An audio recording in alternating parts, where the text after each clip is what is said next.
तो सबसे पहली बात तो यार मैं ये करना चाहूँगा कि अगर आप ये वीडियो देख रहे हो तो मैं आपको बताना चाहूँगा कि आज का मुद्दा थोड़ा गर्म है यार। और अगर आप ये वीडियो देखने आए हो तो यार इसको पूरा देख के जाना। और मैं ये वीडियो हर एक उस बंदे को शेयर करूँगा जिनको मैं जानता हूँ, जो मेरे कॉन्टैक्ट में है। तो अगर आपके पास ये वीडियो आ रही है और मैंने आपके साथ ये वीडियो शेयर किया है तो प्लीज़ बात का बुरा मत मानना यार, क्योंकि मुद्दा ही ऐसा है। और मैं आप लोग से भी चाहूँगा कि ये वीडियो आप अगर आप आगे किसी और को शेयर करना चाहें तो कर सकते हैं बेहिचक। आप रिग्रेट नहीं करोगे आज के वीडियो को शेयर करने में। हेलो फ्रेंड्स, आप सभी का स्वागत है हमारे इस चैनल में जिसका नाम है द सस्टेन शो। आज हम बेसिकली बात करने वाले वायलेंस अगेंस्ट वुमेन के बारे में। सबसे पहले तो हम लोग ये जानेंगे यार कि वायलेंस अगेंस्ट वुमेन ये जो टर्म है आखिर इसका मतलब क्या है। आप कुछ डाटाओं पे भी नज़र डालेंगे, साथ ही में जानेंगे कि ये जो इशू है ये कहाँ से पनपता है, आखिर इसकी जो स्टार्टिंग है वो कहाँ से होती है। ठीक है, क्या क्या एक एक्शन हम लोग ले सकते हैं, आप एज ए इंडिविजुअल क्या एक्शन ले सकते हैं, और साथ ही में जिन औरतों को इस मुद्दे से, इस वायलेंस से गुजरना पड़ता है वो क्या एक्शन ले सकती है। और साथ में ये भी जानेंगे कि जब जब किसी भी औरत पे हाथ उठता है तो कैसे पूरी सिस्टम की बदनामी होती है। ये सिर्फ आपकी और मेरी बदनामी नहीं होती, पूरे देश की बदनामी होती है।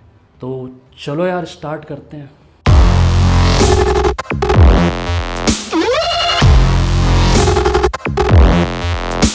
तो यहाँ पर सबसे पहले बात करते हैं कि आखिर ये जो वायलेंस अगेंस्ट वुमेन है इसका मतलब क्या है, इस टर्म का क्या मतलब है। तो मैं यहाँ पर आपको बताना चाहूँगा कि कोई भी ऐसा वायलेंट एक्ट जो कि हम लोग औरतों के खिलाफ उठाते हैं या औरतों के प्रति उठाते हैं, कोई भी एक ऐसा हिंसक कदम जिससे औरतों को फिज़िकली, मेंटली, इमोशनली, साइकोलॉजिकली उनको जब हम हार्म पहुंचा रहे हैं तो वो कहलाता है वायलेंस अगेंस्ट वुमेन।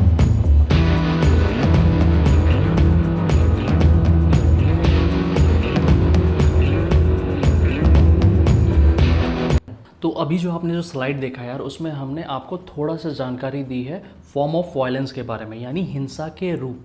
लेकिन जो नेक्स्ट पॉइंट हम लोग जानेंगे वो ये जानेंगे कि व्हाट आर द वेज, आखिर कौन कौन से वो तरीके हैं जिनका सहारा लेके कुछ जो अनपढ़ जाहिल गवार लोग हैं वो महिलाओं के प्रति हिंसा अपनी जाहिर करते हैं, ठीक है, या महिलाओं पे अत्याचार करते हैं।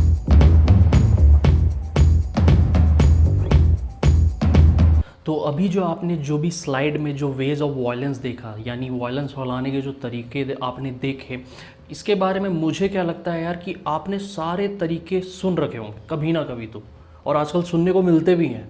लेकिन क्या आपको ये भी लग रहा है कि ये वो जो वायलेंस, जितने भी प्रकार के वायलेंस जो अभी मैंने बताया एक स्लाइड में, उसमें कहीं ना कहीं मेल इन्वॉल्वमेंट है, कहीं ना कहीं छोटे सोच की जो सोसाइटी हमारे आसपास है उनका इन्वॉल्वमेंट बहुत ज़्यादा है उसमें। तो अगर आप भी ऐसा ही सोच रहे हो जैसा मैं सोच रहा हूँ तो यार वीडियो को ना थोड़ा और लंबे समय तक दें। तो अब कुछ नज़र डालते हैं फैक्ट्स एंड फिगर पे वर्ल्ड लेवल के हिसाब से, कि वर्ल्ड लेवल के हिसाब से वर्ल्ड रिपोर्ट के अनुसार वायलेंस अगेंस्ट वुमेन का क्या स्टेटस चल रहा है, वो भी जानना ज़रूरी है।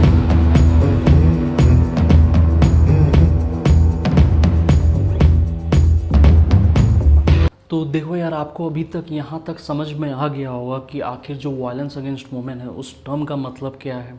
आपको ये पता चल गया कि कौन कौन सी फॉर्म होती है वायलेंस की, कौन कौन से तरीके हैं। आपको ये भी पता चल गया कि ग्लोबल लेवल पे वायलेंस अगेंस्ट वुमेन ये जो मुद्दा है उसका फैक्ट एंड फिगर क्या है। और अब हम लोग जानेंगे कि आखिर अपने देश के अंदर, हमारे इंडिया के अंदर इस मुद्दे का क्या सिनेरियो है, क्या स्टेटस है।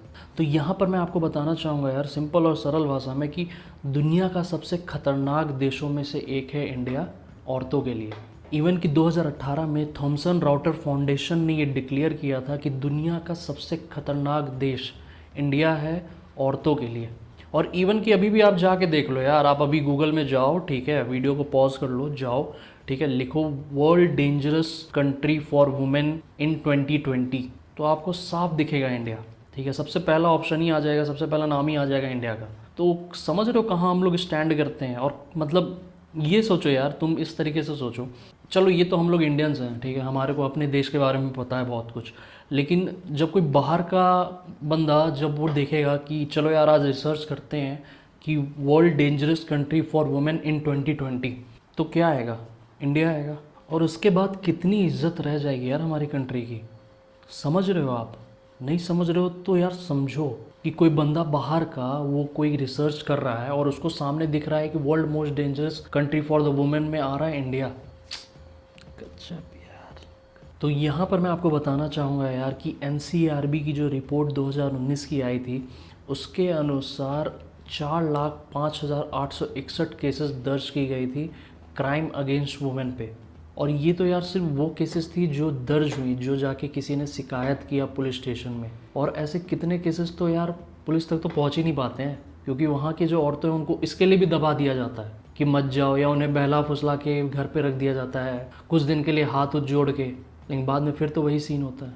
और उसी सेम रिपोर्ट ने ये भी बताया कि लगभग 32,033 केसेस पूरे साल में दर्ज होते हैं रेप के, यानी एक दिन में 88 रेप केस दर्ज हो रहे हैं। और इसमें भी वही रूल लागू होता है यार कि केसेस तो बहुत ज़्यादा हैं, लेकिन वही बात है कि कोर्ट और पुलिस तक कुछ ही केसेस जाते हैं, है कि नहीं। और अगर हम लोग बात करें कि भैया 2001 से 15 तक के बीच में, तो क्राइम अगेंस्ट वुमेन या वायलेंस अगेंस्ट वुमेन में जो इजाफा हुआ है वो 56% का हुआ है। समझ रहे हो, मतलब 56%। क्या इंक्रीमेंट है यार, क्या मतलब कितने तेज़ी से बढ़ा है।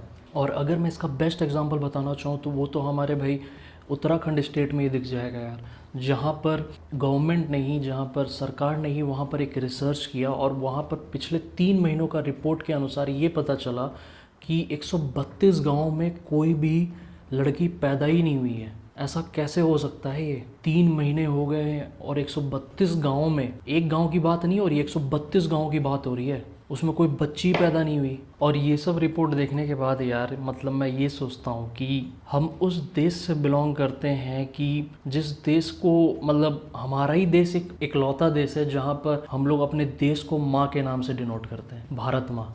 और हम हमारे देश में हमारे लड़कियों के साथ, हमारे ही बच्चों के साथ ऐसा हो रहा है।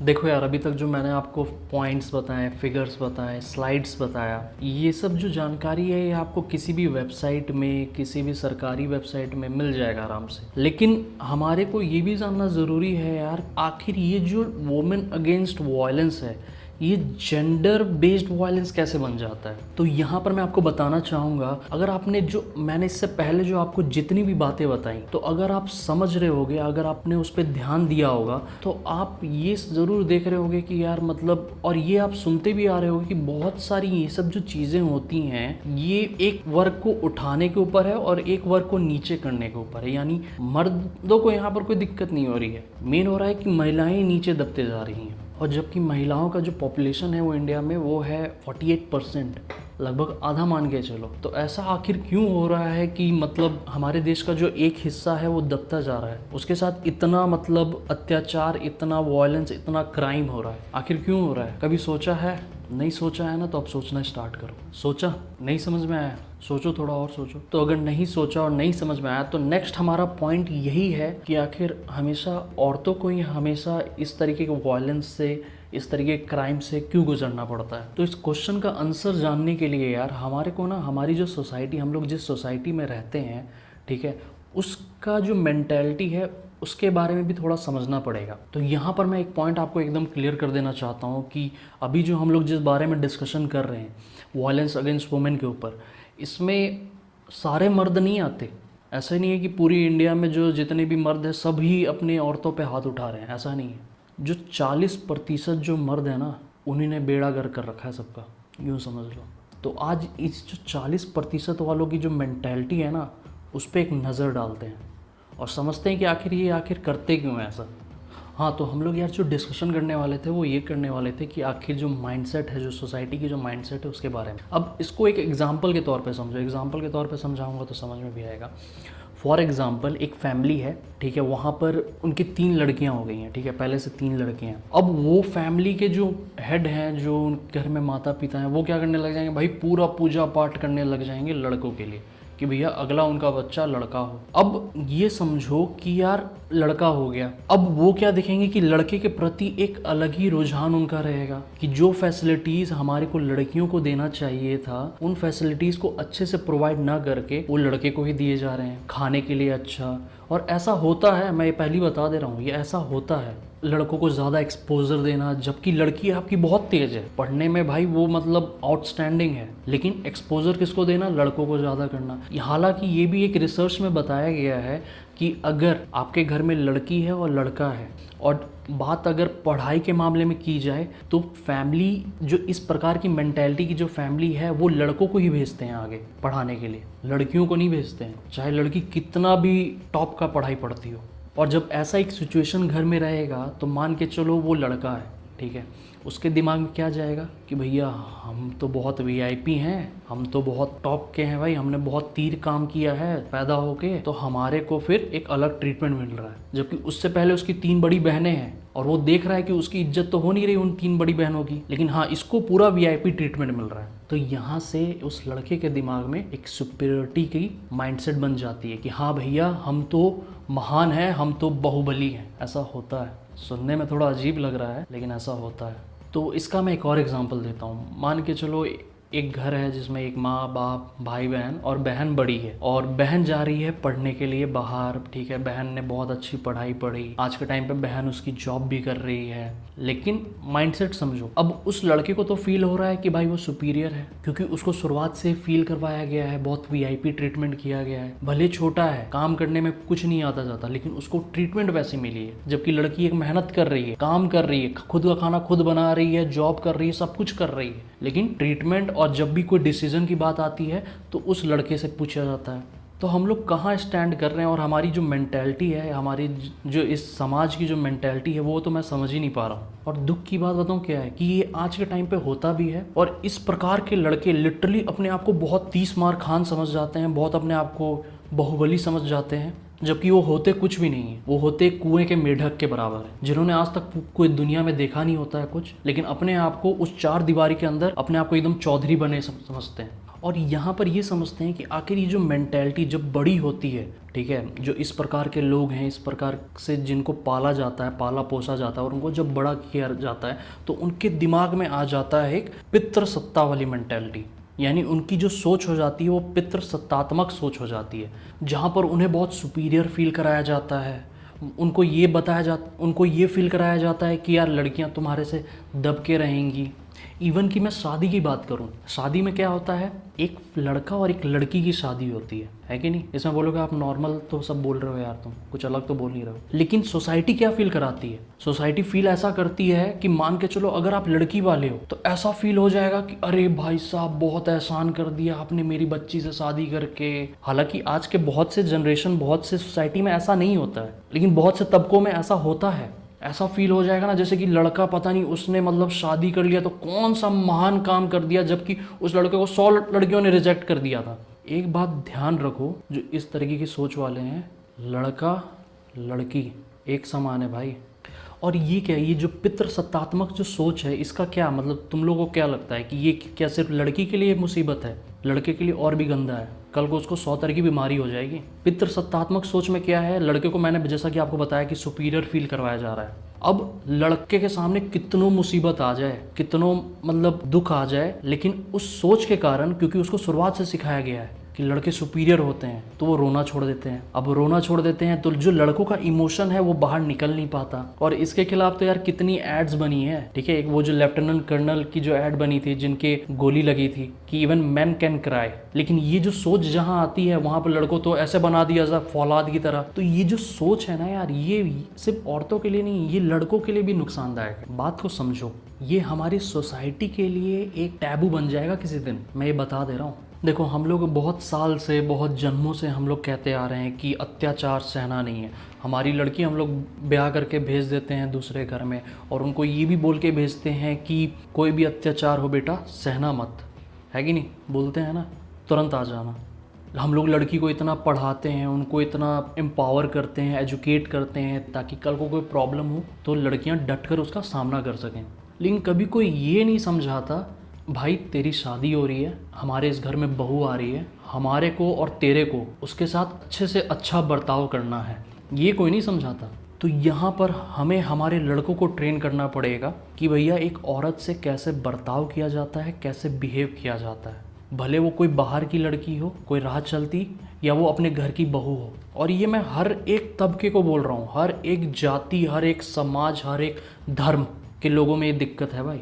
तो यहाँ पर आपने अगर थोड़ा गौर और फरमाया होगा तो यार आपको ये समझ में आएगा कि ये जो क्राइम्स है ये इंटर रिलेटेड है। जैसे कि फीमेल फेटिसाइड और डाउरी, लोग गर्भपात क्यों करवा देते हैं, लड़कियों को जन्मने क्यों नहीं देते हैं, सोचा है कभी? क्यों आखिर इतने लोग हैं जो बच्चे अपने गिरा दे रहे हैं? क्यों वो पहले ही मतलब जेंडर टेस्ट करवा लेते हैं कि लड़का है कि लड़की पेट में, और उसके बाद अगर लड़की होती है तो बच्चे को गिरा भी देते हैं, क्योंकि बाद में जाके वो लड़की है क्या है, दूसरे के घर में जाएगी, लड़की की तरफ से बहुत खर्चा होगा, पढ़ाएंगे लिखाएंगे, लड़की कल के कोई और शौक होंगे उसको पूरा करेंगे, और बाद में उनको दहेज के साथ विदा करेंगे। माइंडसेट समझो, ये पूरा जो गेम है ना, ये जो पूरा जो क्राइम का जो सीरीज है ना, सब आपस में इंटर रिलेटेड है। और जब तक इस चेन को जब तक तोड़ेंगे नहीं ना, तब तक कुछ सुधार नहीं होगा। और यही पितृसत्तात्मक सोच वाले आगे चलकर लड़कियों पे हाथ उठाते हैं या कोई भी ऐसा क्राइम करते हैं जो कि लड़कियों से रिलेटेड है, चाहे वो रेप कह लो, चाहे वो मैरिटल रेप कह लो, चाहे डोमेस्टिक वायलेंस, चाहे फीमेल फोर्टिसाइड।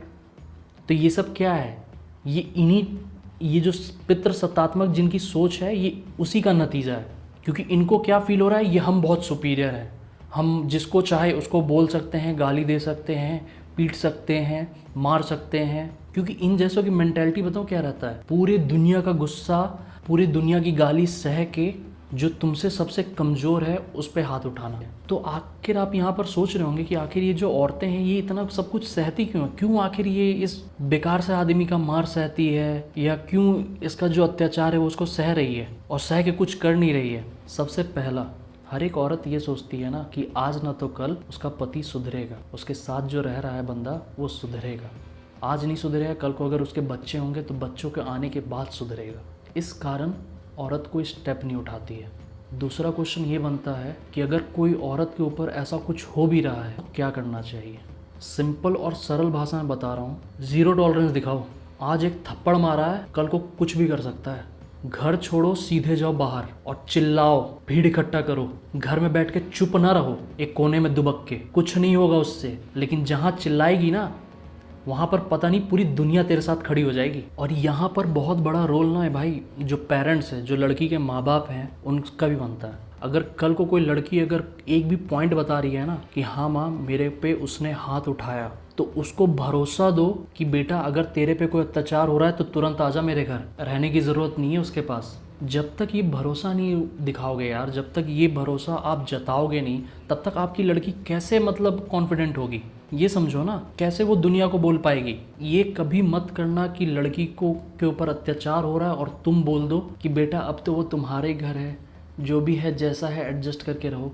ये कभी नहीं होना चाहिए, क्योंकि ऐसे आप अपनी लड़की की एबिलिटी को घटा रहे हो और जो सामने वाला जो अत्याचार कर रहा है उसको आप और कॉन्फिडेंस दे रहे हो कि इसके घर वाले तो बुलाएंगे नहीं, इसको तो नौकरानी की तरह रखो। ऐसा नहीं होना चाहिए, प्लीज़ बात को समझिए यहाँ पर। तो फिर यहाँ पर नेक्स्ट क्वेश्चन ये बनता है यार कि आखिर एज अ कॉमन पीपल, देखो मैं हर एक वीडियो में यार ये बात करता हूँ कि आखिर हम लोग आम जनता क्या कर सकते हैं, आप और मैं क्या कर सकते हैं। तो सबसे पहला पॉइंट अगर मैं बोलूं तो यार वो यही है कि जैसा कि मैंने आपको पहले ही बताया कि अपनी लड़कियों को एकदम शक्तिशाली बनाओ, कमज़ोर समझने की गलती मत करना, जितना हो सके उतना पढ़ाओ, जितनी बेस्ट फैसिलिटी दे सकते हो उतनी बेस्ट फैसिलिटी दो, और उनको हमेशा इंश्योरिटी दिखाओ कि कभी भी कोई भी दिक्कत हो तो तेरा बाप, तेरा भाई, तेरी माँ तेरे साथ है।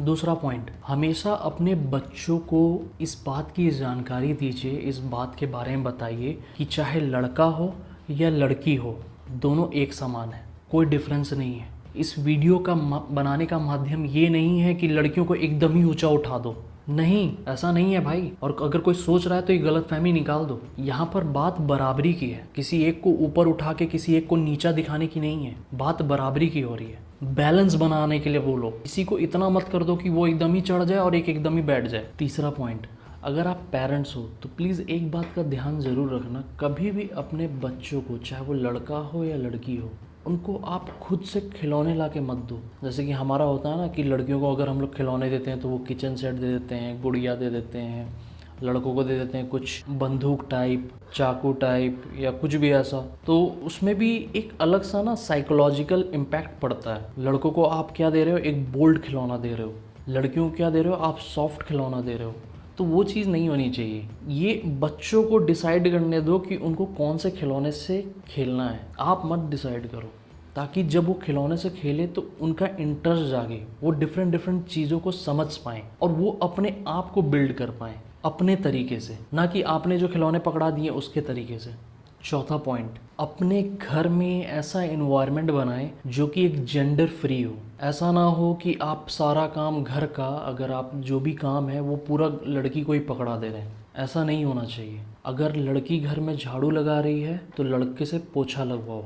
अगर लड़की कपड़े धो रही है तो लड़के को बोलो ऊपर कि भैया ऊपर जाके कपड़े टंगने में डाल के आ। तो जब ये दोनों से आप जब काम करवाओगे ना, किसी के भी माइंड में ये सुपीरियरिटी वाला जो कॉम्प्लेक्स है अपने आप नहीं बन पाएगा और दोनों समझेंगे कि हाँ हम दोनों एक समान है, एक ही मिट्टी से बने हुए हैं, कुछ अलग नहीं है। मैं लड़का हूँ तो मैं कुछ अलग मिट्टी से नहीं बना हुआ, मैं लड़की हूँ तो मैं कुछ अलग मिट्टी से नहीं बनी हुई, हम दोनों बराबर हैं। पांचवा पॉइंट, अपने घर में ना इन सभी मुद्दों के बारे में खुल के बात किया करो। चाहे अगर आप पेरेंट्स हो तो भी बात करिए, अगर आपके बच्चे नहीं करते आपसे, अगर भाई तेरे माँ बाप अगर तेरे से नहीं कर रहे हैं या बहन तेरे माँ बाप तेरे से नहीं कर रहे हैं, तो आप दोनों मिलके इन सब मुद्दों के बारे में डिस्कशन करो। कभी यार डिस्कशन किया है, कभी अपने माँ बाप से पूछा है कि पापा अगर मान के चलो ऐसा कभी कोई प्रॉब्लम हुआ है, जैसे कि मान के चलो आप कहीं से जा रहे हो किसी रास्ते से और आप देख रहे हो कि वहाँ पर कुछ लड़के लड़कियों को छेड़ रहे हैं, तो उस सिचुएशन में मुझे क्या करना चाहिए? इससे क्या होगा, आपको ये पता चलेगा कि आपके फैमिली मेम्बर्स क्या किस तरीके से सोचते हैं, किस तरीके से समझते हैं और आपके बच्चे किस तरीके से सोचते हैं, और उस टाइम पे क्या एक ऐसा स्टेप उठाना भी सही रहेगा। और जब ये आप ऐसी बातें करोगे ना, तो अपने आप लोग एक निष्कर्ष पे आओगे, एक कंक्लूज़न पे आओगे कि हाँ अगर बाय चांस कल को मेरे सामने कुछ ऐसी मिसहैपनिंग हो रही होगी तो मैं इसके प्रति इस तरीके से स्टेप उठाऊंगा। छठा पॉइंट, ये उन माँ बाप के लिए है जो अपने बच्चों को बोलते हैं, खासकर अपने लड़के को बोलते हैं कि लड़की की तरह रो रहा है, या ये कैसे कपड़े पहन रखे लड़की की तरह, या ये तू कैसे चल रहा है लड़की की तरह। ये सब जो लैंग्वेज है ना यार, ये सब इस्तेमाल मत करो। ये लड़के के ऊपर भी गलत इम्पैक्ट डालेंगे और ख़ासकर ये लड़कियों के ऊपर भी गलत इसका प्रभाव पड़ता है। आप ये जो मान के चलो कोई भी अगर आप ऐसा बात करता है तो आप क्या जताना चाहते हो, आप क्या समझाना चाह रहे हो? लड़की की तरह चलना या लड़की की तरह रोने का क्या मतलब बनता है? इस शब्द का मेरे को ढंग से मतलब बता दो कि लड़कियां ज़्यादा रोती हैं। अगर ऐसी गलतफहमी है ना तो मत जियो भाई ऐसी गलतफहमी में। मैंने ऐसे ऐसे लड़कियों को देख रखा है ना जो रुला देंगी, कुछ नहीं कर पाओगे। तो ये जो अवधारणा है ना इसको भी बदलना है। और यहाँ पर मैं ना लड़कों को भी बोलना चाह रहा हूँ, अगर कभी रोना आता है तो रो लिया करो, रोने से मन हल्का होगा। इससे तुम्हारा जेंडर नहीं पता चलने वाला कि तुम लड़के हो या लड़की हो। ये एक इमोशन है जो सबके अंदर होता है। मैं जब ये वीडियो बना रहा था ना, जब मैं इस टॉपिक पे रिसर्च कर रहा था, मेरे सामने ऐसी ऐसी बातें आ रही थी, ऐसे ऐसे पॉइंट्स आ रहे थे जिनको मैं पढ़ रहा था, सुन रहा था और रो रहा था। मेंटालिटी चेंज करो यार। रोना एक इमोशन है, ना कि वो डिसाइड करता है कि कौन लड़का है और कौन लड़की। और सातवां पॉइंट जो कि बहुत इंपॉर्टेंट है, अपने बच्चों को प्लीज़ सिखाइए, या आपसे जो छोटा आपका भाई बहन जो भी है उसको ये सिखाइए, कभी किसी के साथ भेदभाव नहीं करना है, कभी भी नहीं। चाहे वो धर्म के नाम पे हो, चाहे वो जेंडर के नाम पे हो, चाहे वो जाति के नाम पे हो, कभी मत करो यार। दुनिया बहुत बड़ी है, बहुत कुछ करने को है। तो इस वीडियो के डिस्क्रिप्शन बॉक्स में एक लिंक दिया गया है, उस लिंक पे आप जब क्लिक करेंगे तो आपको जितने भी वुमेन हेल्पलाइन नंबर है पर्टिकुलर स्टेट वाइज या नेशनल वाइज, वो आपको मिल जाएगा। बाय चांस कल को आप कहीं पर भी कुछ भी ऐसा सिचुएशन नोटिस करते हो या फिर आप खुद इस सिचुएशन से गुजर रहे हो तो आप वहाँ पर कॉल करके बता सकते हैं, इन्फॉर्म कर सकते हो। और आप में से बहुत से लोग इस वीडियो को जब देखने आए होंगे तो आपने जो टाइटल होगा वीडियो का, if you are a man then watch this, ये देख के भी क्लिक किया होगा कि आखिर इसमें ऐसा क्या बता रहा है। दूसरा यार, मैं जो आज के बच्चे हैं जो 9th 10th 11th 12th में पढ़ रहे हैं, स्कूल में पढ़ रहे हैं, उनके लिए भी कुछ मैसेज देना चाहता हूँ यार, क्योंकि मैं समझता हूँ कि उन तक ये मैसेज जब जाएगा तो वो अपने हिसाब से अपना माइंडसेट को चेंज करेंगे और बदलेंगे। तो वो ये जो दोनों पॉइंट है, इसका मैं दोनों का आंसर एक साथ दूंगा और उसके बाद हम लोग बढ़ेंगे कि आखिर जब जब ये जो वुमेन अगेंस्ट वायलेंस होता है या जब जब हमारे घर की, हमारे समाज की, हमारे देश की जब औरतें पिटती हैं तो पूरे एक देश की बदनामी कैसे होती है, उसके बारे में इसके बाद डिस्कशन करेंगे। तो मैं यहाँ पर आप लोग को बोलना चाहूँगा यार, सबसे पहले तो मैं बच्चों से बात करना चाहूँगा। देखो यार, हमारे देश में ना बहुत सी ऐसी चीज़ें हो रही हैं, बहुत सी ऐसी गतिविधियाँ हो रही हैं जिनमें लड़कों का और मर्दों का बहुत हाथ रहता है। अब जो हमारी जो सोसाइटी है, उसका जो माइंडसेट है, उसकी जड़ आप लोग हो। आप लोग फ्यूचर डिसाइड करोगे कि फ्यूचर में हमारी जो सोसाइटी है वो क्या सोचेगी, वो क्या सोच लेके बाहर दुनिया में निकलेगी। तो अपनी सोच पे ध्यान रखना यार, सोच को भटकाना मत। कभी भी आप अपने घर में या अपने आस पड़ोस जब किसी को देखते हो ऐसा जेंडर बाइज्ड कमेंट करते हुए, तो प्लीज उसे रोकिए, प्लीज उसे बोलिए कि नहीं, ऐसा नहीं है, हम सबको एक समान है। जब तक आप लोग ये चीज समझोगे नहीं, और खासकर मैं लड़के लड़कियों दोनों के लिए बोल रहा हूँ, लड़कियों के लिए ये बोल रहा हूँ, कल को कोई भी एक उंगली भी करता है ना, तो अपने माँ बाप को बताइए, छुपाइए मत। थोड़ा सा क्या पता डांटेंगे वो, क्योंकि उनको समझ नहीं आएगा उतने जल्दी कि क्या बात कर रही हो तुम, लेकिन फिर वो उसमें ना एक्शन भी लेंगे। चुप मत बैठो, चुप रहना सबसे खतरनाक चीज़ है। मुसीबत को बढ़ावा देना है तो चुप रहो, और समाधान चाहते हो तो बोलो। और अब उसके बारे में बात करते हैं जो ये वीडियो का टाइटल देख के आए हैं। इस वीडियो का टाइटल रखने के पीछे यार एक रीज़न था। रीज़न ये था कि जैसा कि मैंने आपको पहले भी बताया कि लड़कियां समझ गई हैं, लड़कियां एम्पावर भी हो गई हैं, लड़कियां एजुकेट भी हो गई हैं, लड़कियों को कपड़ा पहनने का तरीका भी पता है, और लड़कियों को दूसरे घर में जाके कैसा रहना है उसका भी तरीका पता है भाई। लेकिन जैसा कि मैंने आपको बताया कि कुछ चंद लोगों के कारण जो बाकी की जो मर्दों की बिरादरी है उस पर इस बात का असर पड़ता है। अब ये आप सोचो, आप कैसा माहौल चाहते हो। फॉर एग्जाम्पल, आप एक रास्ते से जा रहे हो, ठीक है, बाई चांस रात के 11 बजे हुए हैं, 11-12 बज रहे हैं, और उसी टाइम एक लड़की के कॉल सेंटर से वो निकल रही है, तो आप क्या चाहते हो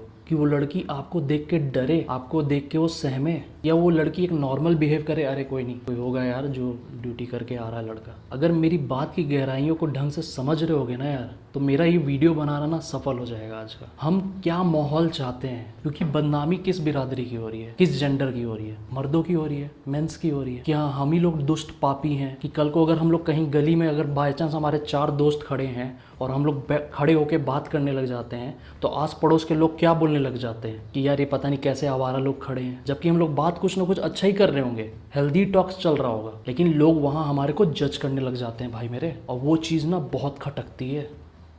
जिनके साथ हुआ है ना उनको पता होगा ये बात।